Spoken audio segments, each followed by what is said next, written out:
اگر ایک انسان مسلمان نہیں ہے، اس کے بعد کسی کا پڑوسی بھی نہیں ہے، ہمارا رشتہ دار بھی نہیں ہے، تب بھی اس کا ایک حق ہم پر ہے، کیونکہ وہ انسان ہے،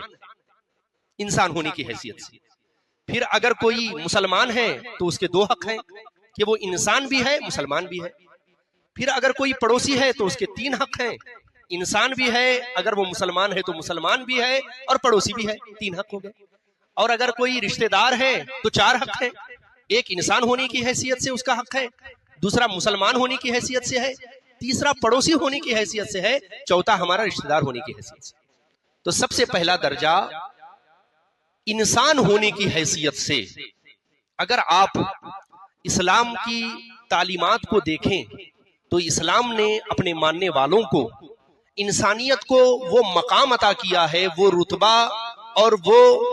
عظمت، فضیلت اور احترام دیا ہے کہ دنیا کا کوئی مذہب، دنیا کا کوئی دھرم، دنیا کی کوئی سوچ، دنیا کا کوئی قانون اسلام کے اس احترام کا مقابلہ نہیں کر سکتا۔ اسلام نے اپنے ماننے والوں کے دلوں سے نفرت کو ہٹا کر، دشمنی کو ہٹا کر، سختی اور تنگی کو ہٹا کر اس کے اندر محبت کو پیدا کیا اور اس کے اندر انسان کے احترام کو ڈیولپ کیا اور بتایا کہ اگر کوئی کچھ بھی نہیں ہے، صرف انسان بھی ہے، تو اس کا اسلام کی نظر میں احترام ہے، اس کی ایک اہمیت ہے۔ اب ذرا دیکھیے اللہ رب العزت انسان کا احترام سمجھاتے ہوئے کیا فرماتا ہے۔ اللہ رب العزت ارشاد فرماتا ہے، یا ایھا الناس اتقوا ربکم الذی خلقکم من نفس واحدہ وخلق منها زوجہا۔ اے لوگو اس پاک پروردگار سے ڈرو، اے لوگو اس خالق و مالک، اس راضی کے برحق، اس مالک حقیقی کا تقوی اختیار کرو جس نے تمہیں ایک جان سے پیدا کیا۔ وخلق منها زوجہا، پھر اس ایک جان سے اس کا جوڑ پیدا کیا۔ وبث منہما رجالا کثیرا ونساء،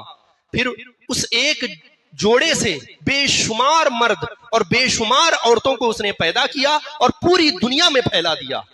تو اس سے یہ پتا چلا کہ ایک انسان بھلے کسی بھی رنگ و نسل کا کیوں نہ ہو، کسی بھی ذات اور برادری کا کیوں نہ ہو،